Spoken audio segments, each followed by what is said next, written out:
Start? Yeah? All right. Welcome everyone for choosing my session. It must be difficult these days with all these parallel tracks, but I'm very happy that you're here because I'm going to share a lot of knowledge about the Dapr open source project and how to do like pub/sub messaging with Dapr, taking it a bit beyond the Hello World applications. The first part of the session will be like a bit interactive, so you need to be like slightly awake, but right after that, it's okay to fall asleep. So my first question to you is, why would you choose pub/sub messaging, so asynchronous messaging, over synchronous messaging, like request-response model? Do you have any suggestions why it will be beneficial? Resiliency, yeah, nice one, yeah. Because hey, if your subscriber is temporarily not online, your messages will be just in the topic or the queue, you're queuing up, but yeah, that's a good one, yeah. Anything else? Decoupling, exactly, yeah, that is probably most well known for its decoupling, of course, which is both a pro, but also might be a con, because it gets a bit less transparent how the information is flowing. But yeah, it's definitely nice that the publisher doesn't need to know about the subscriber and vice versa, so that's a big pro as well, yeah. Anything else?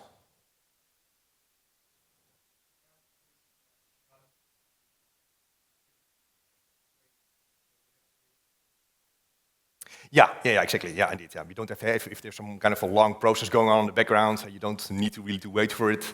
So it's like again, that's like a pro and a con, right? So it's like eventually consistent, but yeah, you have to make sure that the user of your application know that okay, something will happen at a certain moment, but it's not like immediate. Yeah. All right. Okay. One more maybe. A pro or a con. Yeah.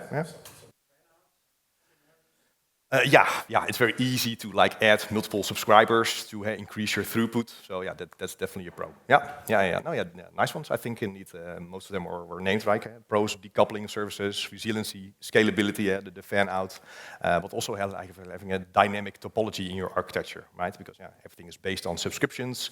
You can easily add more services with different subscriptions, or remove services with subscriptions. So everything becomes quite dynamic. Which all sounds amazing, but it does come at a cost of like increased like complexity, maybe less visibility if you don't have like the proper telemetry, which is tricky. We already mentioned the eventual consistency, which can be seen as a con. You also need to think about like delivery guarantees. So is it like deliver exactly once, or is it like at least once?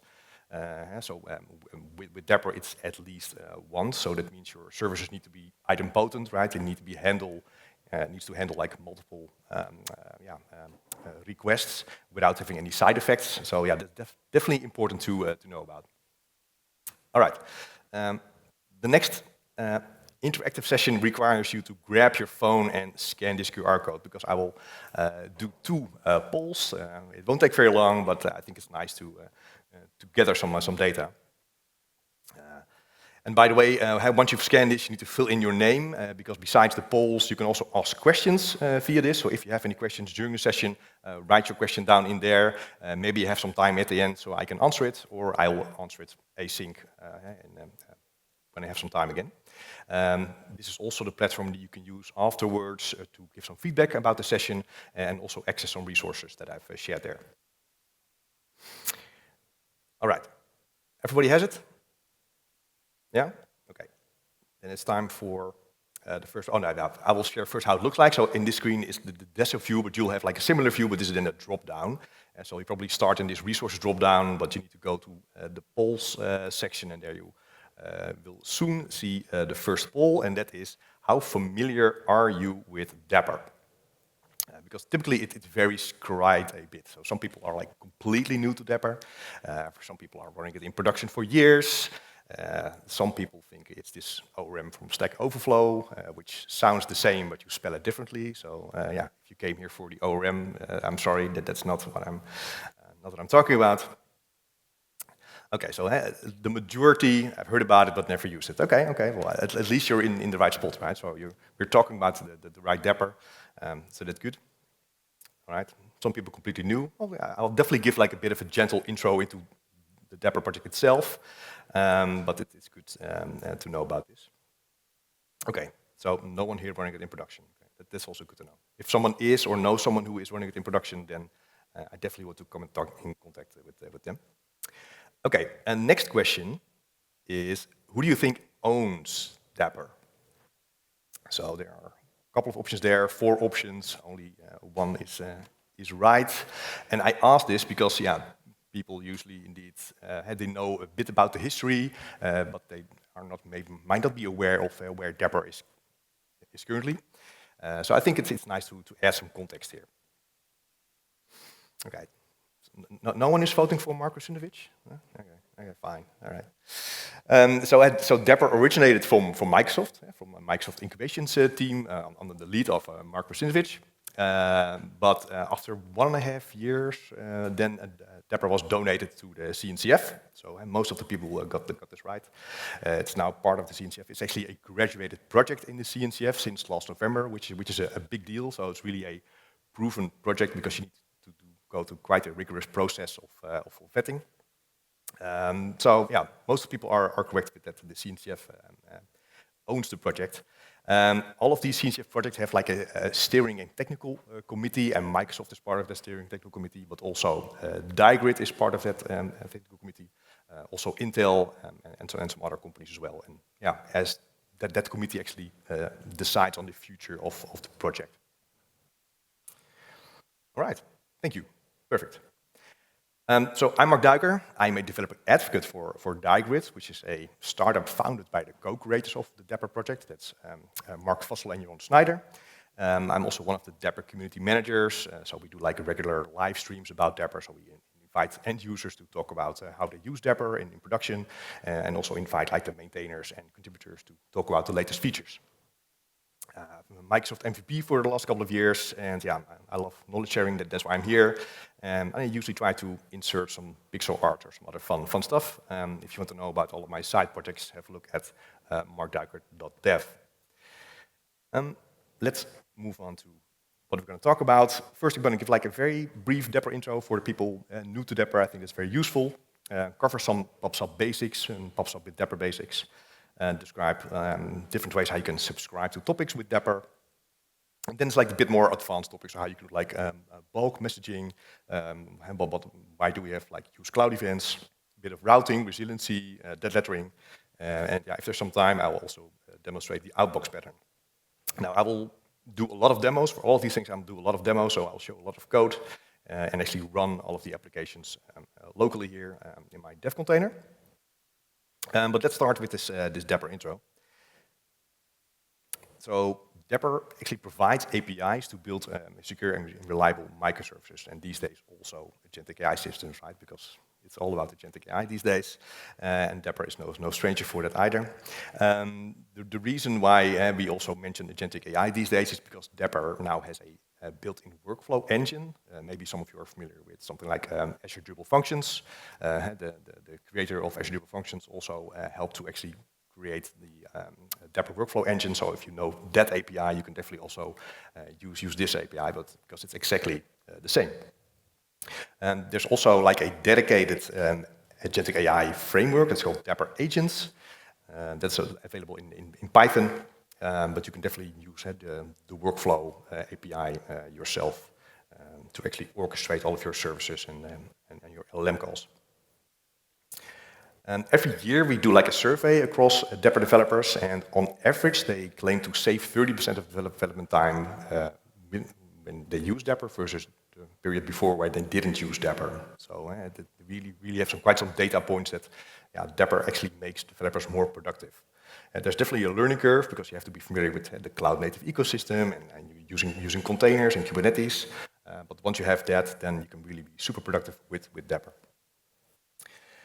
Now, how does Dapr work? Well, you write your application with any language that you want. I'm doing all of the demos in .NET now, but since Dapr is not really part of your project, not for your solution, Dapr runs in a sidecar next to your application. And Dapr offers a lot of different features and APIs with all of these building blocks that I'm showing here. And it also covers some cross-cutting concerns. So there's built-in observability, there's built-in resiliency, which I'll also demonstrate later, and there's also built-in security.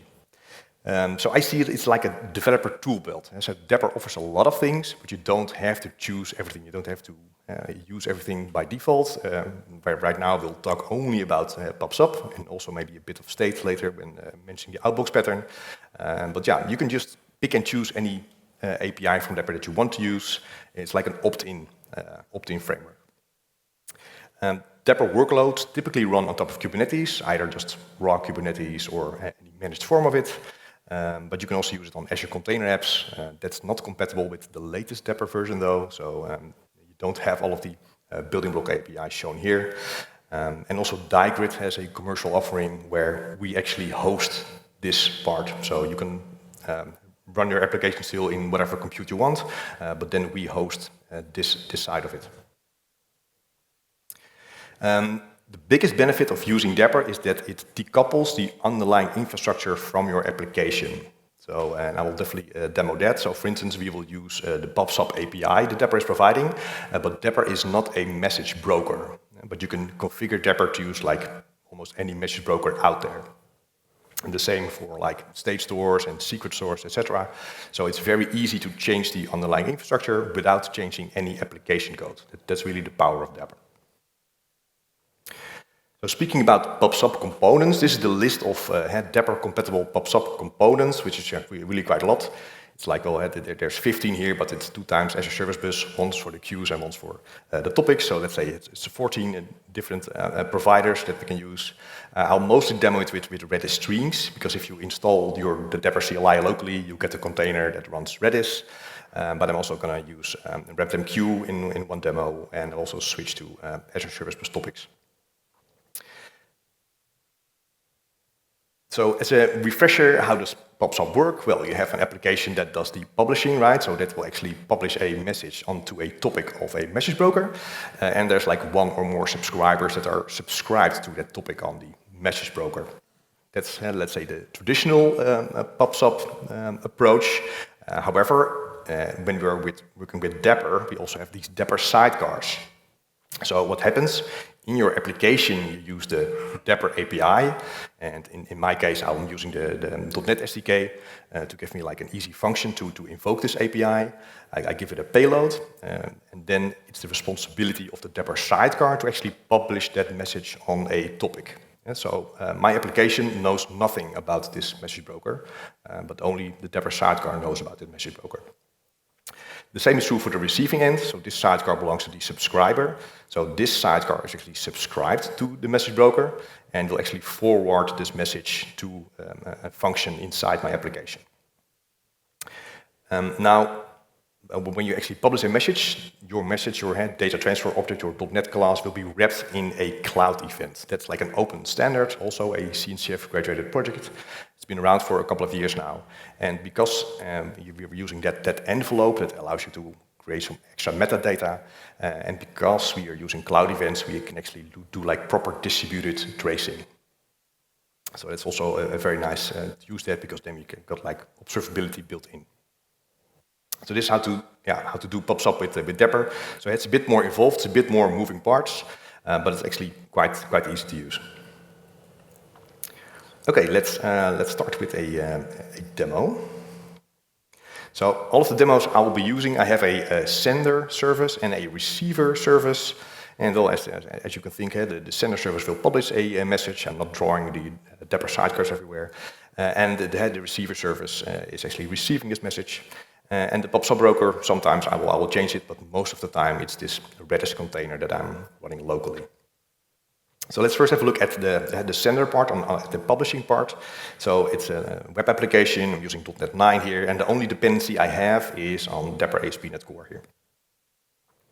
So looking at the program CS file, so there are services. I have like 2 endpoints here because I'm going to invoke it with an HTTP client, and once I've reached this send endpoint and provided a tiny message, I call it, which is just like an ID and a datetime offset.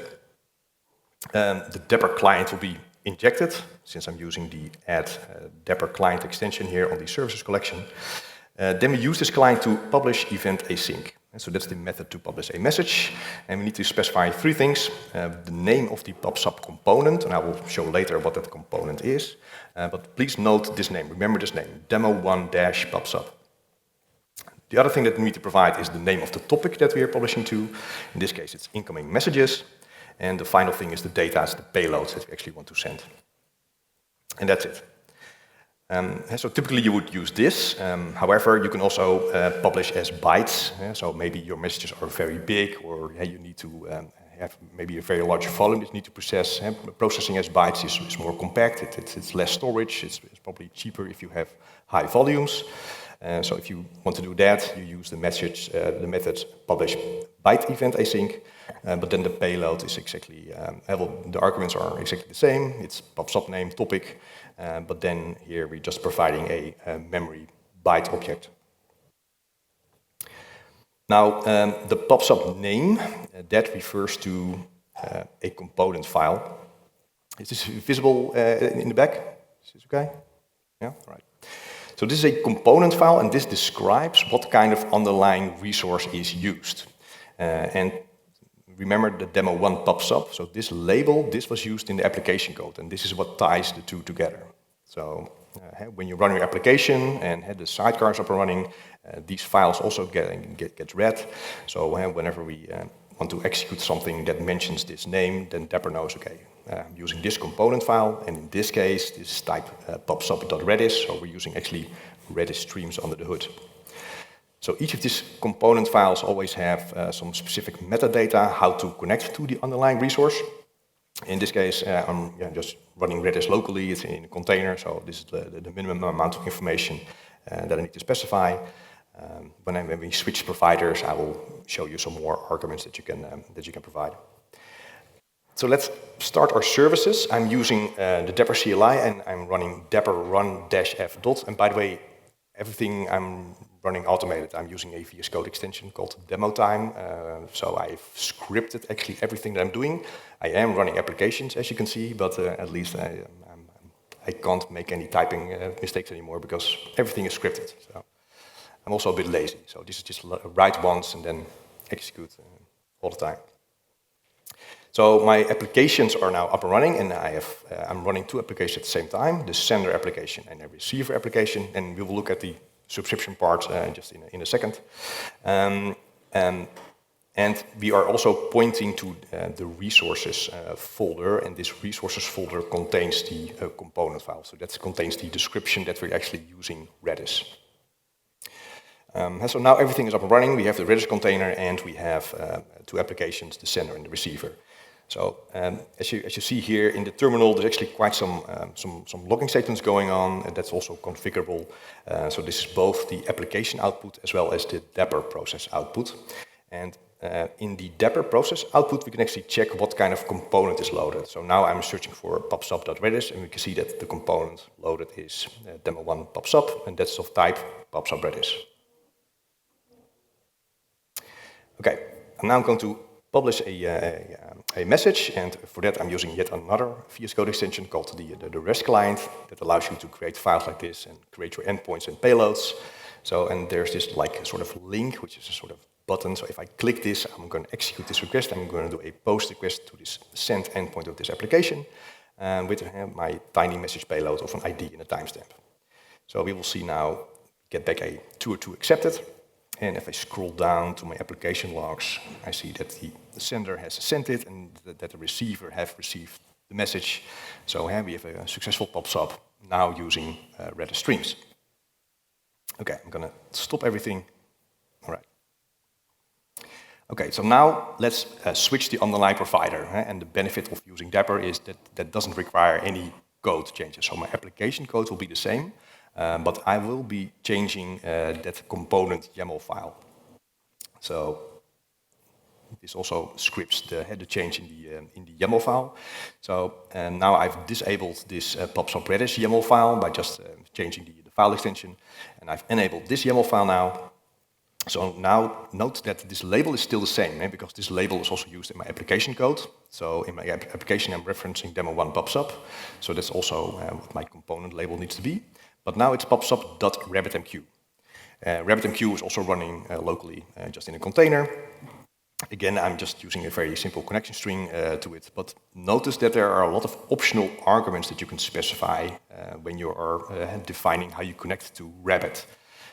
So I think that's a nice benefit of Dapr. The API that's offered in the .NET SDK is really simple. It's just publish event async of publish event of bytes async. It's really simple to understand. This only requires 3 or 4 arguments. But note that you can actually configure the underlying resource, how you actually are communicating or connecting with the PubSub broker. You actually have a lot of control, but that control is on the component level and not on the API level. Okay, I'm going to start my services again. So these are the exact same services. Okay, so they are running, and now we can actually check the component in it again by searching for RabbitMQ, and yeah, we see here that we're now using RabbitMQ. All right. So now let's publish again. I will scroll down so we can see the application logs, and indeed we have sent and received it. Right, so it's very easy to just switch out one component YAML file without any application changes. All right. Okay, so I'm going to do it again, but now for Azure Service Bus. So again, I'm switching to a different YAML file, and again, this label needs to be the same because this is used in the application, but now it's of type PubSub Azure Service Bus topics. So since I'm being a bit sneaky and just running things locally, I just have the connection string in a local file, which is not checked into Git, which is of course a very unsafe way how to do it. In production, you should always use like Microsoft Enter ID authentication. As you can see, you cannot see the connection string here because I'm using another Dapr feature, which allows it to use like different secret stores. So if I scroll down here for my authentication to this component, I'm using the Dapr secret store provider, and that allows me to either use like a local file which contains secrets, but when you go to production, you can also use like Azure Key Vault or Kubernetes secrets. So again, it allows you to be very flexible in where you store your secrets. Okay, so I'm going to start my services again, and like I mentioned, no application changes are required, but this time we're actually connecting to Azure now to do the PubSub via Service Bus topics. Again, I can check what my component is, and we see that it's Azure Service Bus topics, as expected, perfect. Doing publish again, and we see accepted. Okay, so within like a couple of minutes, we have now already used 3 different PubSub message brokers without changing any application code. All right, so that's for the publishing side. Let's now talk about the subscription side, so where we receive the messages. And Dapr actually offers 3 different ways of doing subscriptions. And 2 of them existed for quite a while. That's declarative and programmatic, but one is quite new. But let's start with the most basic one, and that's called declarative subscriptions. And as the name implies, that subscription is actually done via a YAML file, so it's not in code, but it's more like a configuration file. So it's of kind subscription. Again, you need to give it like a metadata name, although in this case, this won't appear in your application code anywhere. The specification is you need to specify the name of the PubSub component. And our component name was demo1 PubSub. You need to specify which topic you want to subscribe to. And you need to define a route in your application that will actually handle the incoming messages. So in this case, I have a message handler endpoint in my receiver service that will handle the messages. And you also need to give it like a scope. So these are the Dapr application IDs that you want to have subscribed to this topic. So in this case, it's only one application, but of course, there can be multiple applications subscribed to the same topic.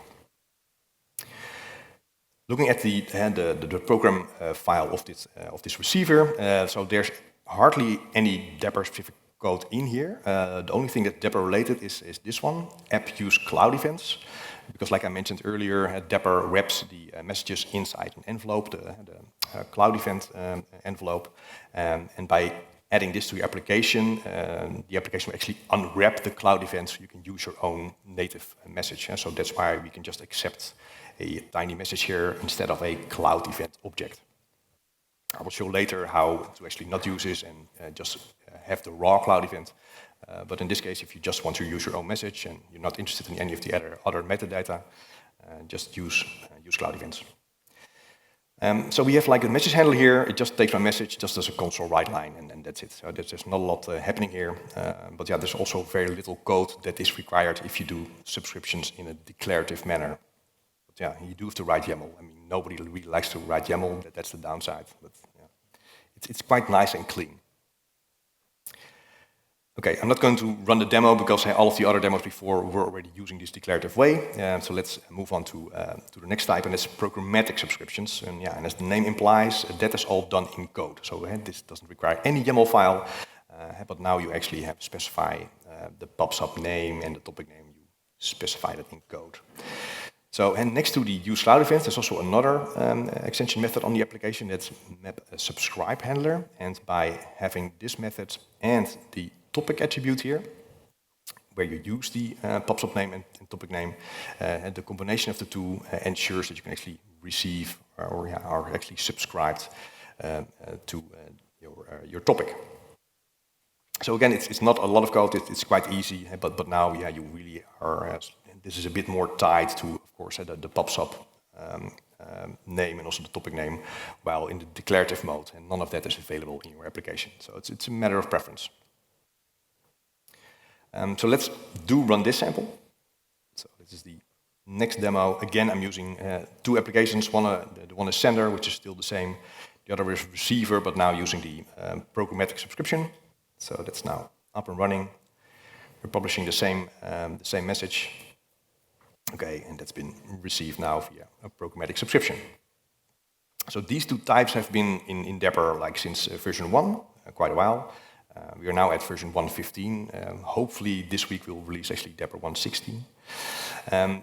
The latest way addition to actually do subscriptions is called streaming subscriptions, and that's a way to actually dynamically start and stop subscriptions from within your application. So then you can be like really flexible you need either start and stop or create and discard subscriptions at runtime. So if you look at the receiver side here, so this does require a bit more code here. We have now a different service that we're now using because since Dapr 1.15 now, Dapr is moving more towards like smaller NuGet packages, more for the individual use cases. And so you'll have like Dapr messaging for all of the PubSub messaging, and there'll be like Dapr actors, that was already there. But for each API, there will be eventually a NuGet package to make sure that we don't end up with one huge SDK NuGet dependency that you need to use if you don't use all of the functionality. So we add this add Dapr PubSub client, and we now have a message or a method that will actually handle your incoming message, and that returns a task topic response action, and that's one of the built-in types of this messaging dependency. The argument is topic message. Again, that is not your own type. That's one of the Dapr built-in types, and a cancellation token. So in here you process the message, you do something with it. In this case, I'm just simply doing a console write line again. And then you need to return a topic response action. And if it's successful, you do success. And if it's not successful, you do either retry or you drop. And so it's up to you what your action will be.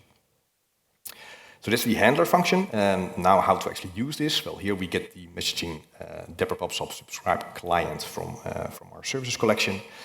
Then we create Dapr subscription options, which contains a message handling policy, which defines a timeout duration. So how long can this handler function last before we enter a timeout? And what is the default response action once the timeout happens? So in this case, if the processing takes longer than 10 seconds, then we will return with a retry. And then here where we use the messaging client and use the subscribe async method to actually create the subscription. And there we provide the PubSub name, topic name, the options, the method which will handle our incoming messages, and the cancellation token. And in this case, after we create it, we just wait for 1 minute, and afterwards we dispose the subscription. And so it's really like a temporary subscription in this case. But of course, how you handle it is totally up to you. Okay, so I'm going to start this application now to demonstrate the streaming part. Again, the sender part is still completely the same. So it's up and running. Let's publish. Right, and here we see the receiver received already this message. Right, so yeah, this is really the most flexible way to handle subscriptions. It does require a bit more code, but it's also like super dynamic because everything is determined at runtime. All right, stopping these services. All right, so this is considered like still sort of the basics, basic publishing and subscribing. Now let's move on into some of the more advanced parts. Oh, and by the way, I didn't mention it, but the streaming subscriptions is still in alpha, so don't use it in production. Definitely try it out if it works, but the API might still change. And also not all of the SDKs are supporting this API yet, because it's in alpha. But definitely .NET 1 has it. Okay, moving to bulk publishing, also an alpha API. This exists already for a bit longer, but again, don't use it yet for production workloads. So yeah, it does what you think it does. You can actually publish in bulk, but also receive in bulk, which can make it much more efficient. So there's less communication between your application and the Dapr sidecars. So how this works, by default across all of the components, all of the PubSub components, is you send a bulk message from your application to the Dapr sidecar. But since it's still in alpha and not all message brokers support bulk messaging and not all of the Dapr components have yet been updated to support it, what happens currently is that in the Dapr sidecar, the bulk will be, let's say, unpacked into individual messages, and all the individual messages will be posted to the topic. And also the sidecar that is subscribing will actually receive those messages individually. But then if you also do the bulk subscription part, all these messages will be collected again and then passed to the receiver. So this seems a bit silly at the moment, but yeah, that's because it's still in alpha, and at the moment only 3 components actually offer a complete end-to-end bulk messaging. And so if you use Kafka as your message broker, Azure Service Bus or Azure Event Hubs, and then you don't have this unpacking of single messages and packing again, then everything will be bulk. But yeah, since most of the component files still need to be updated to handle this, this is currently what happens. But at the moment, at least, you have like more efficient communication between your own application and the Dapr sidecar. So what you can do with this is, let's say you start with processing messages individually from the start. What you can do as the first step to move to bulk messaging is we'll first start by sending it in bulk. Right? So you can do this in 2 steps. You don't have to go bulk all in, first publish, but also receive. So you can first start with doing sending it in bulk and then still handling it individually. So that's possible. But you can also do the whole thing, receiving in bulk, sending in bulk, but also receiving in bulk. So, and the demo that I'll be running will actually use 2 services. The first service will actually handle it individually, and the second service will actually handle the bulk thing. So how does this look at the sender side?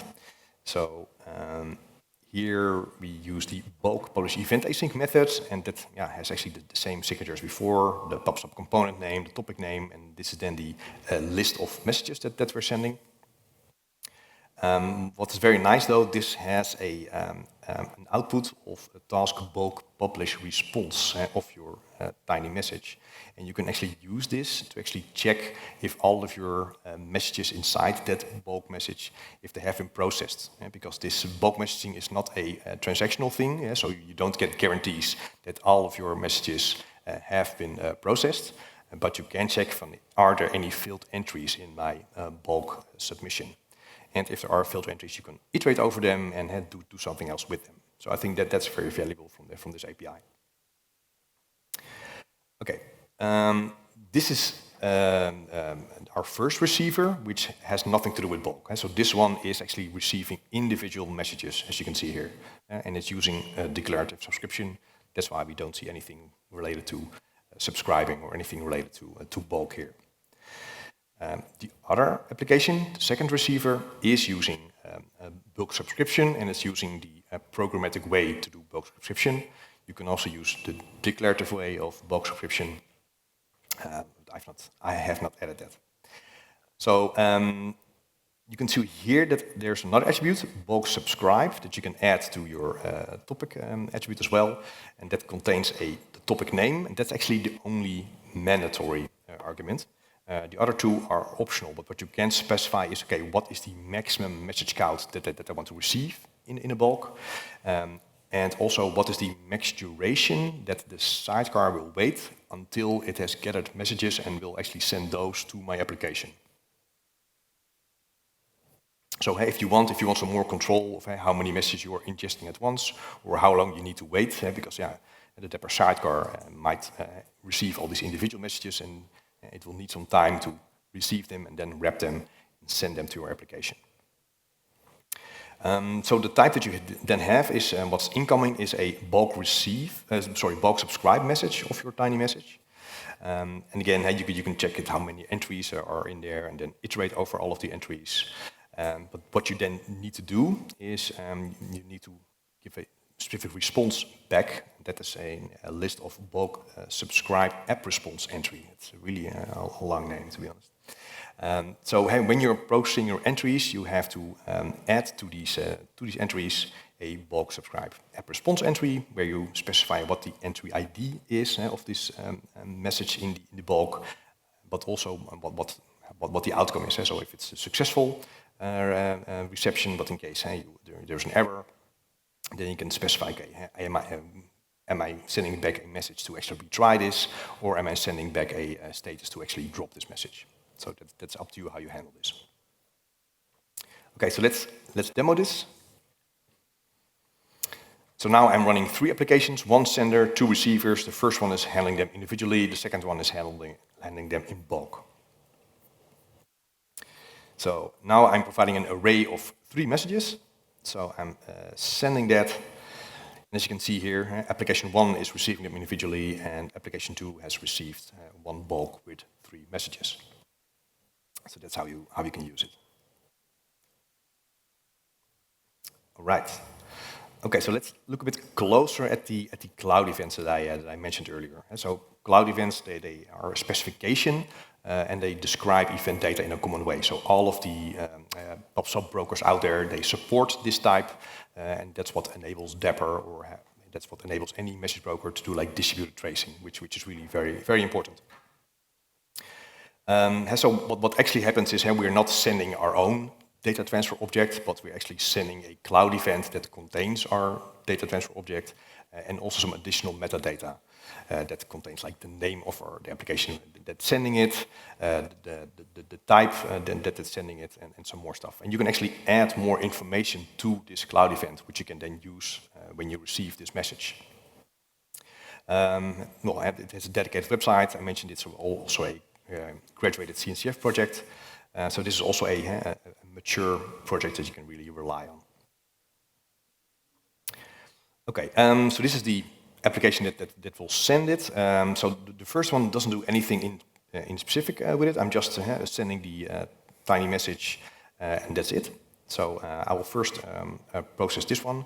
But the second one, I will actually change some of the metadata that is set in the cloud event. So you can actually override some of the cloud event properties, not all of them, but the Dapr documentation explains which fields you can override and which ones you can't. But what I will override is the cloud event.type. And we will see in a moment what the default type is that Dapr is using, but you can set it to contain any string that you want. So this is captured in a metadata object, which is just like a dictionary of string, which I'm passing in here. If you look at the receiving side now, so notice that I'm not using the app use cloud events, right? So we're not automatically unwrapping this cloud event. We actually want to receive the cloud event as is, because then we can still inspect this cloud event. So what comes in here is a cloud event that contains our tiny message object. And we do a console write line where we then write out what the cloud event.type is. In one scenario, we are using the default Dapr type, and in the other scenario, we should see this custom type. And we can also inspect who is the source, so who published this message, because this is one of the default fields of the Cloud event. Now, this Cloud event type, this is part of the Dapr package, of the Dapr dependency. And the Cloud event specification also publishes its own SDK, so you can also use that, and that has more properties. It should be completely compatible with each other. And if you need to access your own payload, that's available in the data field of the Cloud event. Okay, so let's start the services.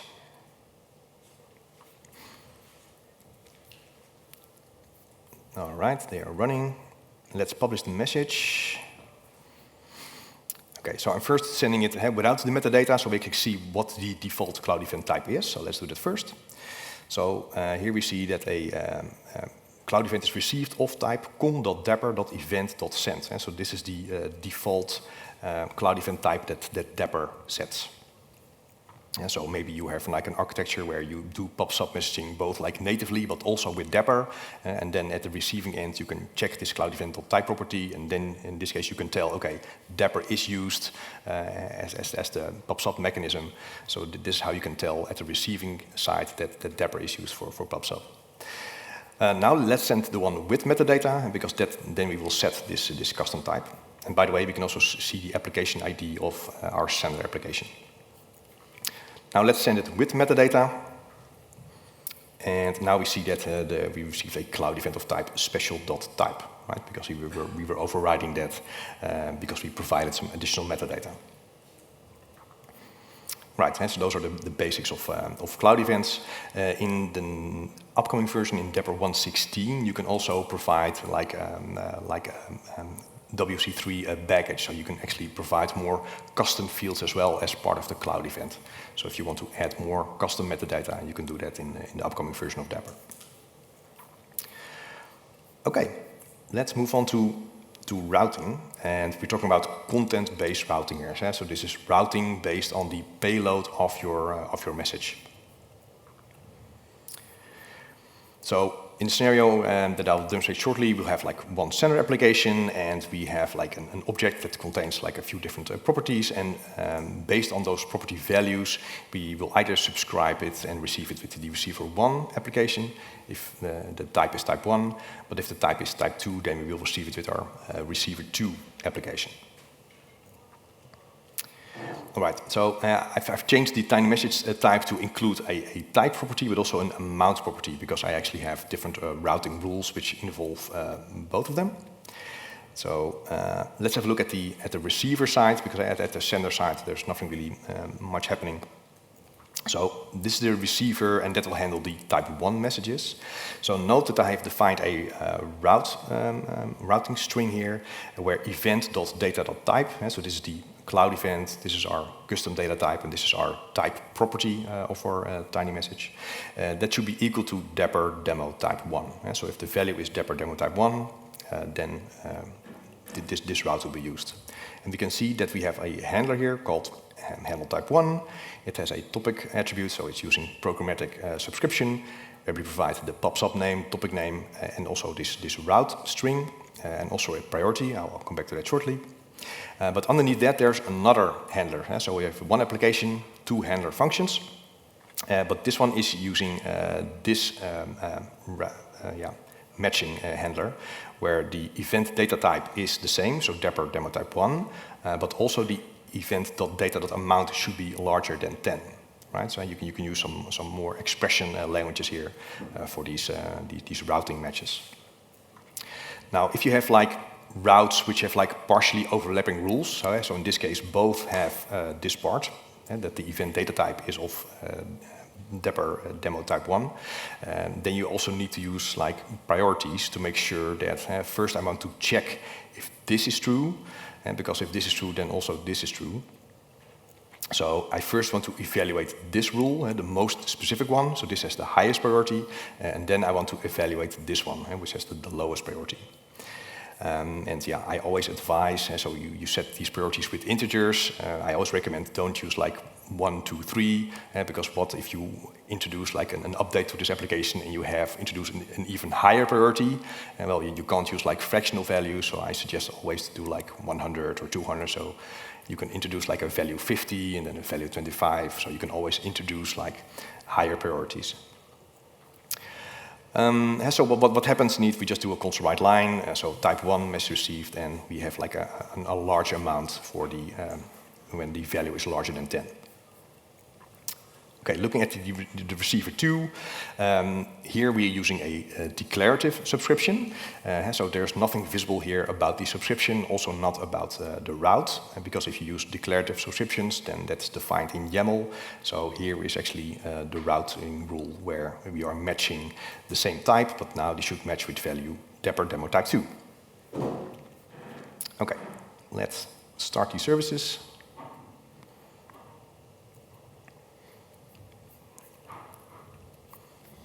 All right, let's publish. So the first one is Dapr demo type 1, so this should be received by receiver 1. So let's do this, and indeed, receiver 1 has accepted this. So the next type is type 2, so this should be handled by receiver 2. Okay, also true. And the other one is with an amount of 100, which is bigger than 10, so this should be triggered again by receiver 1, but now with the large amount console write line. So let's do this. And indeed, that's true. Okay, and so that's how you do like routing with Dapr, either declaratively or with programmatically. Okay, so one of the advantages of using Dapr is that resiliency is built in by default, because the Dapr sidecar will actually take care of resiliency. Well, how does that work when it comes to like PubSub? So here I am drawing both of our application and the sidecar for it, and the message broker in between. But Dapr has like built-in policies when it comes to PubSub, which you can also override and customize very easily. But they are two different kinds. So there's an outbound policy, and that's from the Dapr sidecar to the message broker. But there's also an inbound policy, and that's from the Dapr sidecar to the application that's subscribing to it. So these are both different policies that you can override.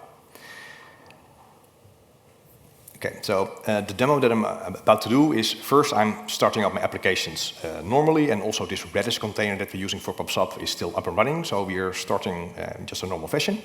Then I will simulate an issue with the message broker, because I will just I will stop the Docker container that's actually running this message broker. So then we are in a bad situation. I will trigger this sender message to send a message, which it cannot do because the broker is down. But these retry policies will then kick in, and the Dapr sidecar will keep retrying and retrying. Then I will start the Docker container again, and then everything should be good, because Dapr will keep trying in the background. So how is this possible? Well, as I mentioned, the runtime already contains defaults, so you don't necessarily need to tweak these. But if you want a bit more control, then you can describe these resiliency policies in YAML files. This is how it looks like. So this is of kind resiliency. You need to provide a name. Again, that's not something you need to use in your application. It just needs an identifier. Then there's a specification part, and that contains policies and targets. And on the policies, you can have retry policies. I've got 2 of those, but they can also contain like circuit breaker configurations and also timeouts. In this case, it's pretty basic with only 2 retries. So then you have to provide a name for your retry policy. So I've got one named for like PubSub retry 5xx and a PubSub retry exp. So one is using a constant policy. So that means I will retry every second to deliver this message. And you can set a limit how many times you want to retry this. So in this case, I'm limiting it to maximum 30 retries. But if you set it to -1, it will just retry indefinitely. And note that you can also support that it should match certain HTTP status codes that you get back, right? Because sometimes it doesn't make sense to do a retry. So if your request is in a bad shape, it doesn't make sense to do a retry, right? Because your request is in a bad shape. So don't retry a 400 message or something. So in this case, we'll only retry if you're in this HTTP status range. So there's something wrong with the server. So let's just retry it again. But you can also do like exponential retries, which we define a maximum interval, and then the Dapr sidecar will actually work out how to do like an exponential retry, where eventually the interval is like 60 seconds max. So that's the specification part. Then you have to apply these policies to your targets, and targets are either applications themselves or components. In this case, it should target components. We need to specify the name of the Dapr PubSub component, and then you can specify the inbound policy and the outbound policy. So here I'm just providing the names of these things we've just defined up here. All right. So again, it's a lot of YAML, but there's tooling for that, so you don't have to know it by heart. Okay, so now let's start everything, and I'm actually starting 3 services. That includes a dead letter service. I'm not using that service right now. That'll be for the next demo. So we now just have a sender and receiver.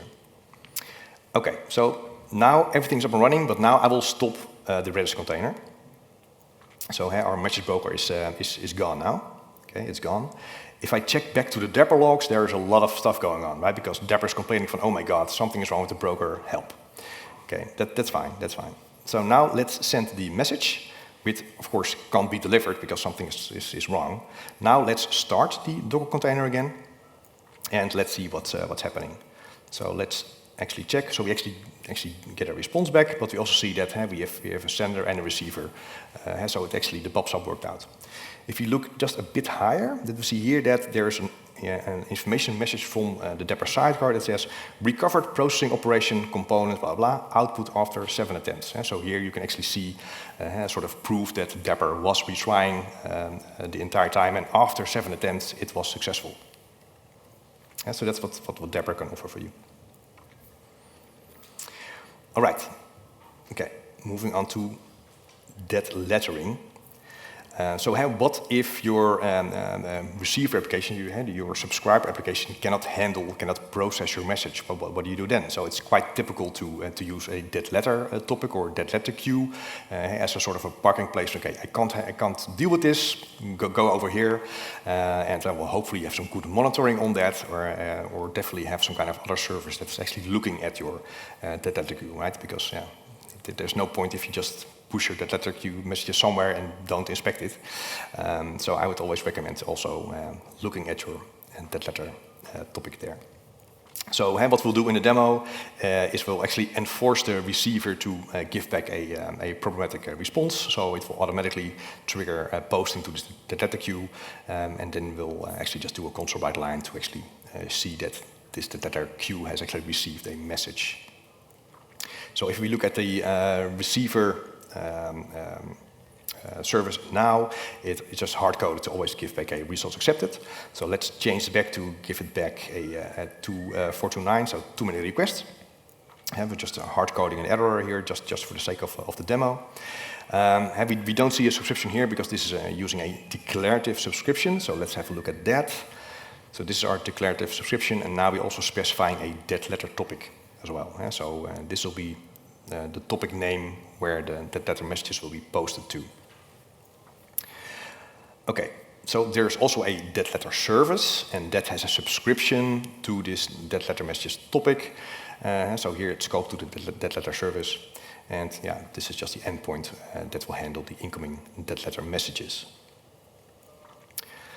Looking at the dead letter service itself, this is just like a copy of the other ones, right? So we just have a message handler, we just have our incoming tiny message, and we just do a console write line that we have received a dead letter message. All right, let's start this. Okay, so now we have our three services. So we will actually send a message. The receiver can't handle it. It will be put on the dead letter queue, and we see already that the dead letter service has received it, right? So the whole chain has been triggered now. All right. Okay. I've got one demo left, so I think this is exactly on time. So the last one is the Outbox pattern, which is using PubSub, but it's not really a PubSub native thing, but it's a design pattern for actually sending events or notifications when there are changes in state. And it's really tricky to create this from scratch. And yeah, we had quite some requests over the years if this could be included in Dapr. So this is now available, I think, since 1.14. How this works is there is actually we want to commit a single transaction across like a state store change, and once a message has been published to a message broker. So what we want to do is we want to save some state in the state store, but at the same time we are actually sending a message to a topic, and once both of these are true, then we are sending a message to a receiver. And so that's the Outbox pattern.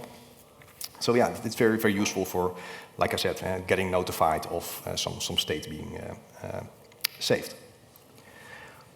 So this is the service that actually initiated the save, but notice that there's no concept about pops up here, because initially we start with a transaction that we want to save. So that's why we now have a state component name and nothing to do with pops up. Again, we're using the Dapr client here, but now we are working with a state transaction request. So we're working with like a different type now. State in Dapr is key value based. So we created this request. We need to make sure we specify some metadata for the Outbox pattern part, because we will actually send a message via a cloud event later. We define a list of operations. In this case, it's just one. We're just doing an upsert. Then we run the execute state transaction async method. And we specify the name of the state store and the operation that we're doing. And that will actually initiate the Outbox pattern. It will save the state, but it will also put a message on the topic. And if both are successful, then it will commit. So in this case, we start also with a state component. So now we are state Postgres, so we're using Postgres SQL. And then we have some additional fields. So here is the name of the PubSub component that we're using and the name of the topic that we're using for this. And on the receiver side, it's just a regular handler here. So let me quickly start Postgres. Again, running in a container. Let me start the services.